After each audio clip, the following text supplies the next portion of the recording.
আজকে আমরা উপপাদ্য 16 করছি ক্লাস 9 এর। কি লেখা হলো? প্রমাণ করো যে চতুর্ভুজের বিপরীত বাহুর দৈর্ঘ্য সমান, তাহা একটি সামান্তরিক। সামান্তরিক যেহেতু প্রমাণ করতে হবে, অর্থাৎ সামান্তরিকের মতো একটা ছবি এঁকে নাও। বিপরীত বাহুগুলি সমান্তরাল, এরকম একটা ছবি আঁকলাম। A B C D. এই চতুর্ভুজটাকে একটা সামান্তরিক বলবো, সামান্তরিক প্রমাণ করব। কল্পনা কল্পনা হচ্ছে,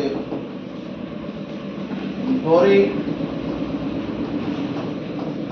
এ বি সি ডি চতুর্ভুজের,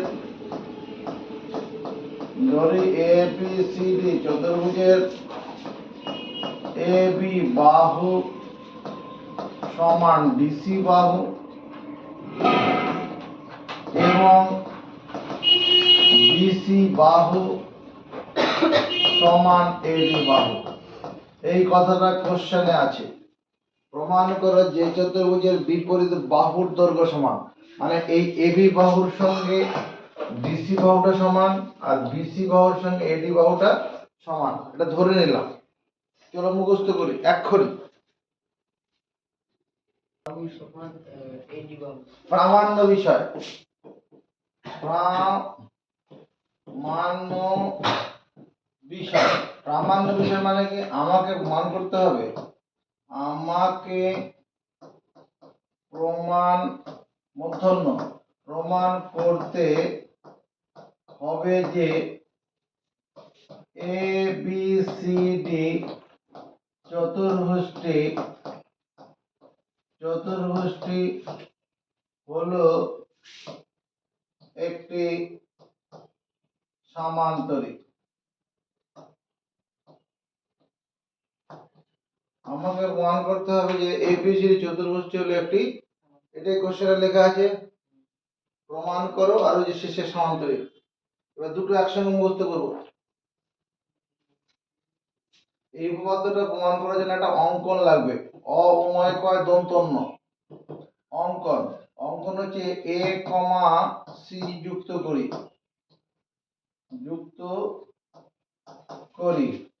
এ বিন্দুর সঙ্গে সি বিন্দুকে যোগ করব। স্কেল পেন্সিলে কাজ করব, হাতে করব না, স্কেল পেন্সিলে। ধন্যবাদ দেওয়া ছাড়া কিছু নেই। প্রমাণ, এই যে এবিসিডি যে চতুর্ভুজ, আমরা একটা চতুর্ভুজ লিখেছি। এই চতুর্ভুজটাকে সামান্তরিক প্রমাণ করতে হবে। সামান্তরিক কি করে প্রমাণ করা যাবে? যদি বিপরীত বাহু সমান্তরাল হয়। যদি এই চতুর্ভুজটার বিপরীত বাহুগুলি সমান্তরাল হয়, তাহলে সামান্তরিকের সংজ্ঞা অনুসারে এটা কি হয়ে যাবে? সামান্তরিক হবে। তাকা,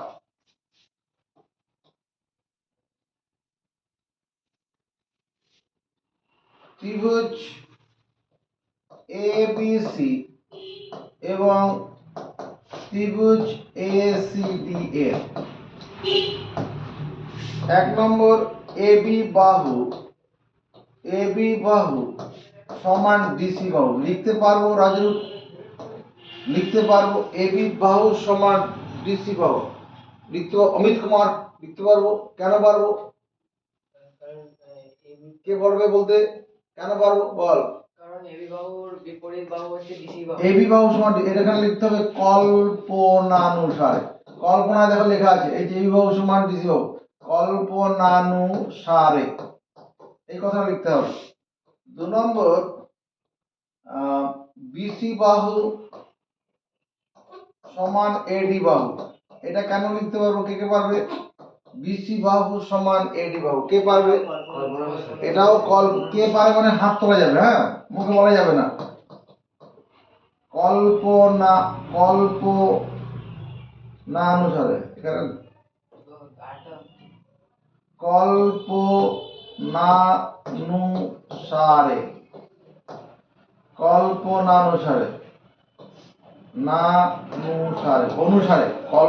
অনুসারে আর কি, সঙ্গে বিচ্ছেদ করে। 3 নম্বর কি হবে? এসি বাহু সমান এসি বাহু। এটা কেন হবে? সাধারণ। এরপরে কি বলা যাবে? প্রথম ত্রিভুজের বাহু তিনটির দৈর্ঘ্যের সঙ্গে দ্বিতীয় ত্রিভুজের বাহু তিনটির দৈর্ঘ্য সমান। প্রথম ত্রিভুজের বাহু তিনটির দৈর্ঘ্যের সঙ্গে দ্বিতীয় ত্রিভুজের বাহু তিনটির দৈর্ঘ্য সমান হলে ত্রিভুজ দুটি সর্বসম হবে না? তাহলে ত্রিভুজ এবিসি সর্বসম ত্রিভুজ এসিডি লিখতে পারবো কি না? বলো, মুখস্থ করো, দায়িত্ব নেবো এক্ষুনি। বাহু তিনটির দৈর্ঘ্য সমান হলে ত্রিভুজ দুটি কি হয়? সর্বসম হলো। যখন সর্বসম ত্রিভুজের ক্ষেত্রে আমরা কি বলেছি? দুটি সর্বসম ত্রিভুজের সমান বাহুর বিপরীত কোণ সমান। দুটি সর্বসম ত্রিভুজের সমান বাহুর বিপরীত কোণ সমান। নজর পড়ে, এই যে বিসি বাহুটা আছে, এই বিসি বাহুটার বিপরীত ত্রিভুজ এখানে দুটো। এবার এবিসি এটা ত্রিভুজ, এটাকে আমি 1 নম্বর বলছি, এটাকে 2 নম্বর। এই এবিসি ত্রিভুজের বিসি বাহুর বিপরীত দিকের কোণ মানে সামনের কোণটা, এই সামনে এই কোণটা হবে না?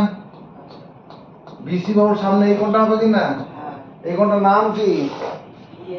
কোণ বিএসি।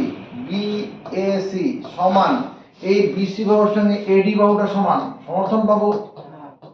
এই যে বিসি বাহু সমান এডি বাহু, তাহলে এর বিপরীত দিকের কোণটা কি? এই এডি বাহুর বিপরীত দিকের কোণটা কি? তো এবিডি। তো এসিডি, এই বাহুটার সামনে এই কোণটা আছে, এই কোণটার নাম হচ্ছে এসিডি। কোণ ক্ষমতা বলে বললি রে ওটা, কোণ এসিডি। এবং একটি ত্রিভুজের দুটি ত্রিভুজ সর্বসম হলে সমান বাহুর বিপরীত কোণ সমান। নজর পড়ে, এই যে এবি বাহুটা আছে, এবি বাহুটা আছে, এবি বাহু এটা, এই এবি বাহুর বিপরীত দিকের কোণ কোনটা? নিচে 1 নম্বর ত্রিভুজের এবি বাহুর বিপরীত দিকের কোণ কোনটা? এই কোণটা না? তুমি কি মানবে? এই এবি বাহুর সামনে এই কোণটা আছে, মানবে? হ্যাঁ কি না? না, মানবে না। ধন্যবাদ, এটাই হবে। এই এই বাহুটার সামনে এই কোণটাই আছে, কোণ এসিবি সমান এই এই বাহুর সঙ্গে ডিসি বাহুটা সমান, তার বিপরীত দিকের কোণ এটা না? এই কোণটা হবে কি না? এটার নাম কি? কোণ ডিএসি। দুটি ত্রিভুজ সর্বসম হওয়ার জন্য সমান বাহুর বিপরীত কোণ সমান, সেই জন্য এটা হয়েছে। কে কে মেনেছে? এবার এই যে দুটো কোণ দেখতে কেমন দেখতো? কোণ বিএসি আর কোণ এসিডি। কোণ বিএসি আর এসিডি এই কোণ দুটো দেখতে এরকম না? জেড এর মতো না? আর জেড এর মতো মানে একান্তর কোণ। কোণ বিএসি সমান একান্তর কোণ এসিডি। সমর্থন পাই? দুটি সরল রেখাংশকে অপর একটি সরল রেখাংশ ছেদ করলে যদি এক জোড়া একান্তর কোণ সমান হয় তবে সরল রেখাংশ দুটি সমান্তরাল হবে। এখানে এটা যে বি এ সি ডি, এখানে দেখো এই কোণটা একান্তর কোণ সমান, তাহলে এই এ বি আর ডিসি টা কি হবে? সমান্তরাল হবে না? তাহলে আমি অতএব বলতে পারবো না এ বি বাহু সমান্তরাল ডিসি বাহু। আপত্তি আছে? 1 নম্বর দিয়ে দেবো, এখানে বাউন্ডারি ওয়াল টানবো। আবার এদিকে দেখ, কোণ এসিবি সমান কোণ ডিএসি। এসিবি কোণ সমান ডিএসি মানে এরকম হচ্ছে, এটা যে এ সি বি আর ডিএসি, এই কোণটার সঙ্গে এই কোণটা সমান। এই দুটো কোণ আবার কি উল্টানো জেড মতো দেখতে? জেডটা উল্টানো এরকম দেখতে হবে তো। তাহলে এখানে আমি কি লিখবো? কোণ এসিবি সমান একান্তর কোণ ডিএসি। একান্তর কোণ সমান ওই একই কথা, দুটি সরল রেখাংশকে অপর একটি সরল রেখাংশ ছেদ করলে যদি এক জোড়া একান্তর কোণ সমান হয় তবে সরল রেখাংশ দুটি হবে সমান্তরাল। এই রেখাংশটা আর এই রেখাংশটা কি হবে? সমান্তরাল হবে। অতএব বিসি বাহু সমান্তরাল এডি বাহু। এটাকে 2 নম্বর দেবো। 1 আর 2 তুলনা করে পাই 1 এবং 2 তুলনা করে পাই। কি পাবো? এ বি সি ডি চতুর্ভুজ চতুর্ভুজটি হলো একটি কি বলবো সামান্তরিক দন্ত সয়াকার ময়াকার দন্ত নয় তয় রয়হস্যি ক। বুঝলাম নাকি? মুখস্থ করবো, প্রমাণটা মুখস্থ করবো। এটা দেখো, যে চতুর্ভুজের বিপরীত কোণগুলি সমান, যেহেতু সামান্তরিক প্রমাণ করতে হবে তাই সামান্তরিকের ছবি আঁকবো। এ বি সি ডি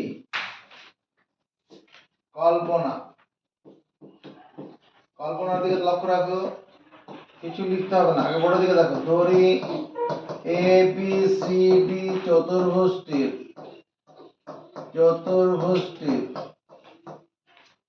কোণ এ সমান কোণ সি এবং কোণ বি সমান কোণ ডি। এই কথাটা আছে না কোশ্চেনে?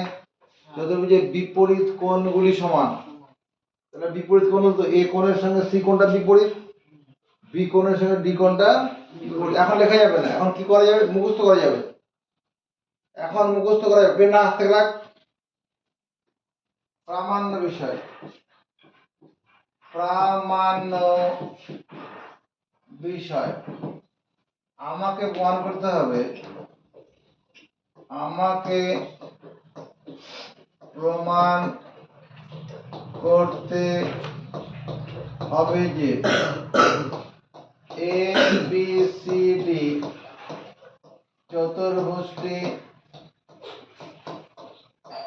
হলো একটি সামান্তরিক।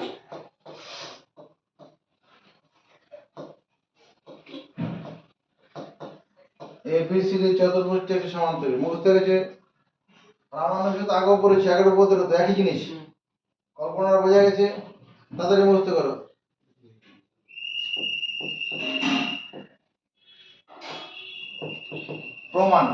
প্রমাণ দেখো, এ বি সি ডি হলো একটি কি লিখবো Rajat? A B C D হলো একটি কি লিখবো? চতুর্ভুজ। আমরা ক্লাস 8 এ পড়ে এসেছি ত্রিভুজের তিন কোণের সমষ্টি কত? বলো 180 ডিগ্রি। ত্রিভুজের তিন কোণের সমষ্টি, চতুর্ভুজের চার কোণের সমষ্টি কত? 360 ডিগ্রি। যদি মনে না করে দেখো, এরকম একটা সূত্র মনে পড়ে, 2 × n-2 × 90 ডিগ্রি। n সংখ্যক বাহুযুক্ত বহুভুজের অন্তঃকোণগুলির সমষ্টি 2 × n-2 × 90 ডিগ্রি। ক্লাস 8 এ পড়েছি আমরা। যদি এই n এর জায়গায় 4 বসাই, মানে চারটি বাহু যদি হয়, 2 × 4 - 2 × 90 ডিগ্রি, তাহলে এখানে দাঁড়াবে কত? 2 × 2 × 90 ডিগ্রি। এটা গুণ করলে কত? 360 ডিগ্রি হবে না? তাহলে অতএব আমরা লিখতে পারবো না কোণ এ প্লাস কোণ বি, কোণ এ প্লাস কোণ বি প্লাস কোণ সি প্লাস কোণ ডি সমান 360 ডিগ্রি। চতুর্ভুজের চার কোণের সমষ্টি 360 ডিগ্রি। সমর্থন পাবো। এবার কোণ এ প্লাস কোণ বি, এই দুটো ঠিক থাকুক। এই সি কোণের বদলে যদি কোণ এ লিখি, ডি কোণের বদলে যদি কোণ ডি লিখি, ভুল করব? এটা কি ভুল করলাম? সি কোণের বদলে কোণ এ, ডি কোণের বদলে কোণ বি লিখলাম, ভুল করেছি? কেন ভুল করিনি? কি করে বলে ভুল করিনি? কে বলবে উত্তর? বলো। কারণ উত্তর হচ্ছে কল্পনানুসারে। কল্পনাতে সেটা করা আছে। এ কোণ সমান সি কোণ, এটা কল্পনায় লেখা আছে। কোশ্চেনে বলা আছে বিপরীত কোণ সমান। তাহলে কল্পনা অনুসারে x + x কত হয়? জোরে বল। x + x কত হয়? পারবি না, দক্ষ নাই। টাকা প্লাস টাকা, টাকা মানে 1 টাকা বোঝানো হয়। টাকা মানে 1 টাকা, টাকা প্লাস টাকা কত হয়? কি 2 না 2 টাকা? কোনটা ঠিক? 2 টাকা। তাহলে x + x মানে 2x, a + a মানে 2a, y + y মানে 2y। আর এক্স গুণন এক্স যদি হতো, গুণন হলে পরে কি হতো, স্কোয়ার এক্স স্কোয়ার হয়ে যেত। গুণের সময় বেস সমান থাকলে পাওয়ারগুলো যোগ হয়, তাহলে এক্স প্লাস এক্স মানে 2x। তাহলে এই কোণে আর এখানে প্লাস কোণে, এই কোণে প্লাস কোণের বদলে কত লিখবো? আছে কোনো উত্তর তোমার কাছে আছে? নেই। এই মাত্র বললাম রে ভাই, x প্লাস x মানে 2x, টাকা প্লাস টাকা 2 টাকা, তাহলে কোণে প্লাস কোণে কত, 2 গুণন কোণে হবে না? কোণ b প্লাস কোণ b কত হবে, 2 গুণন কোণ b সমান 360 ডিগ্রি। প্রত্যেককে 2 দিয়ে ভাগ করব, কোণে প্লাস কোণ b সমান 180 ডিগ্রি। কি পেলাম? কোণে প্লাস কোণ b, কোণ a মানে এই কোণটা কথা বলা হচ্ছে, কোণ b মানে এই কোণটা। এই দুটো কোণের যোগফল 180 ডিগ্রি পেয়েছি।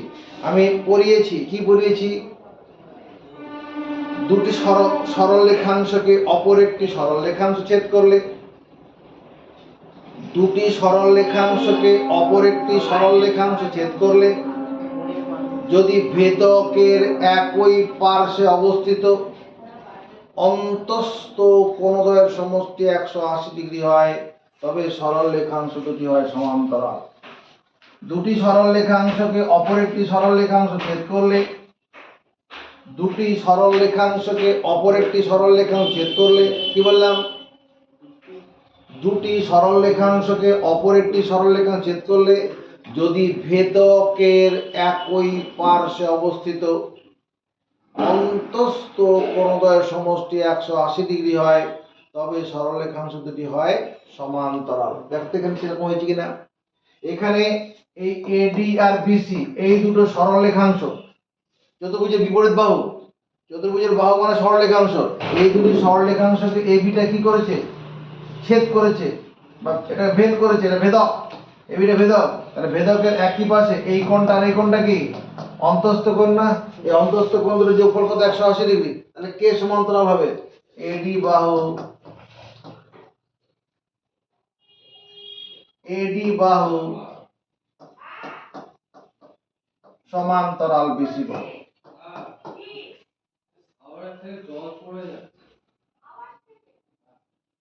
ওখানে ওই কলটা দেখ, আলগা হয়ে গেছে, টাইট করে দেয়।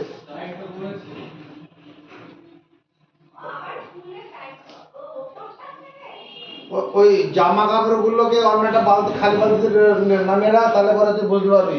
ওরা 3খানা চাবি আছে। তাহলে কোণ এ প্লাস কোণ বি 180 ডিগ্রি হলো, তাহলে এডি বাহু সমান্তরাল ডিসি বাহু। কেন কেন মানলাম? দুটি সরল রেখাংশকে অপর একটি সরল রেখাংশ ছেদ করলে যদি ভেদকের একই পাশে অবস্থিত অন্তস্থ কোণের সমষ্টি 180 ডিগ্রি হয়, তবে সরল রেখাংশ দুটি হবে সমান্তরাল। তাহলে এই ঘটনাটা ঘটেছে এখানে। অনুরূপে প্রমাণ করা যাবে, অনুরূপে প্রমাণ করা যাবে, প্রমাণ করা যাবে, প্রমাণ করে দেখাতে হবে না কি, এবি বাহু সমান্তরাল বিসি বাহু। এটাকে 2 নম্বর দেবো। আমি যদি কি করতাম, এই এ কোণটাকে আর বি কোণটাকে রাখতাম আর বি আর সি টাকে পাল্টে দিতাম, তাহলে এই জিনিসটা চলে আসতো। এই এবি বাহুর সঙ্গে এই এবি বাহুর সঙ্গে এই ডিসি বাহুটা, এই এবি বাহুর সঙ্গে ডিসি বাহুটা সমান্তরাল, একই রকম ভাবে করা যাবে। তাহলে এই দুটো সম্পর্কতে কি বলা যাবে, 1 এবং 2 তুলনা করে কি বলা যাবে, 1 এবং 2 তুলনা করে পাই, এ বি সি ডি চতুর্ভুজটি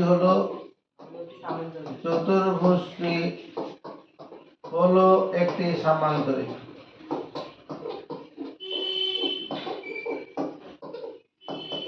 যারা আমাদের এই ভিডিওটা দেখছো তাদের বলবো, আমরা আগে এই উপপাদ্য পড়ানোর জন্য 2খানা ভিডিও করে রেখেছি। সমান উপপাদ্য পড়তে গেলে যে জ্ঞানগুলো দরকার হয় সেটা আগে দেখে নেবে, তারপরে এই উপপাদ্যগুলো পড়বে। ভালো লাগলে শেয়ার করবে, লাইক করবে।